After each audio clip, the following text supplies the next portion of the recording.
Le jardinage des survies. Comment créer du compost? Le compost peut être utilisé pour améliorer la qualité de votre sol. Votre compost ajoutera des nutriments et de la matière organique à votre sol, ce qui aidera vos cultures à mieux pousser. La taille idéale d'un tas de compost est de 2 mètres sur 2 mètres sur 2 mètres.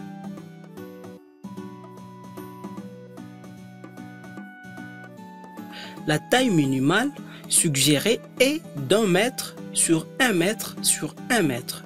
Le petit tas de compost se décompose lentement. N'importe quel jour est propice au démarrage de votre tas de compost.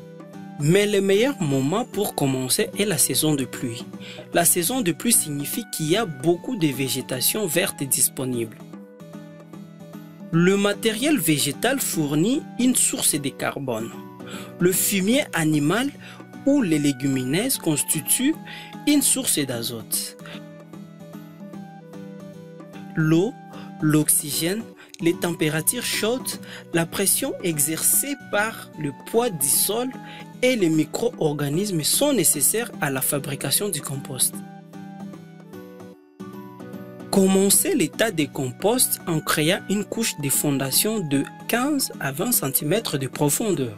Pour créer cette couche, vous pouvez utiliser des matériaux grossiers comme des tiges de maïs, des épis de maïs ou des branches de petite taille. La couche de fondation permet à l'air de pénétrer dans le tas de compost. Vous aurez ensuite besoin d'une couche qui empêchera les matières fines de pénétrer dans la couche de fondation. Pour ce faire, placez des feuilles de bananier, des feuilles de chou ou des papiers sur la couche de fondation.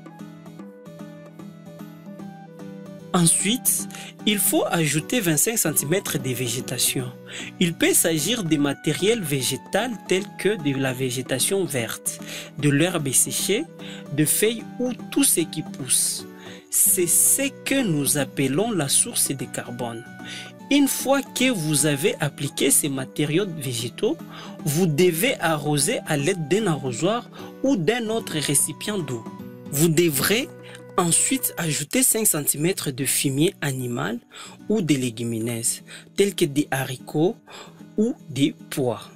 Cette couche fournira de l'azote qui servira de carburant pour l'action bactérienne et amorcera le processus de décomposition.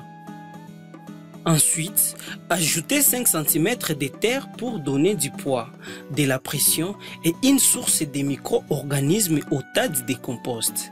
Vous pouvez également utiliser de la terre de termitière. L'ajout d'une couche de déchets de cuisine, des cendres ou des coquilles d'œufs renforcera encore l'action bactérienne dans le tas de compost. N'utilisez pas des parties d'animaux, des sangs ou des graisses animales dans votre tas de compost, car ils attirent les rongeurs et d'autres animaux. Arrosez toujours chaque nouvelle couche que vous ajoutez au tas de votre compost. Continuez à ajouter des couches alternées de matériel végétal et de fumier animal, puis une couche de terre jusqu'à ce que le tas atteigne la hauteur souhaitée. Complétez le tas de compost en l'arrosant et en y ajoutant une couche de paillis, comme de l'herbe coupée ou des tiges de maïs. Vous devez creuser une tranchée autour de la base de votre tas de compost afin que l'eau excédentaire puisse s'écouler sans emporter les éléments nutritifs hors du tas.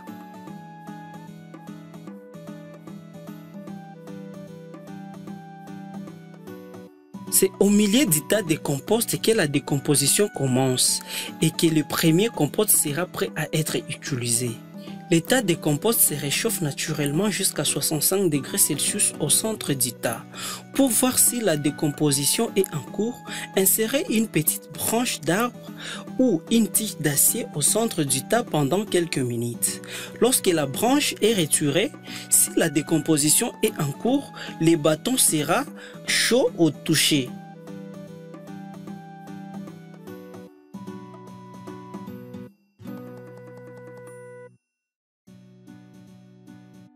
La vitesse de décomposition dépend de la température, de l'humidité, de la taille et du type de végétation, ainsi que de la fréquence à laquelle le tas est mélangé ou retourné.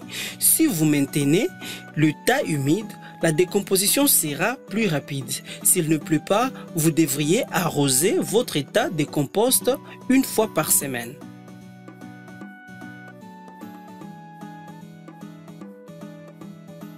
Le fait de hacher ou de déchiqueter le matériel végétal accélère la décomposition. En retournant et en mélangeant les tas de compost une fois par semaine, vous obtiendrez un compost mûr au bout de 6 semaines à 2 mois. Plus vous retournez les tas, plus il se décomposera rapidement.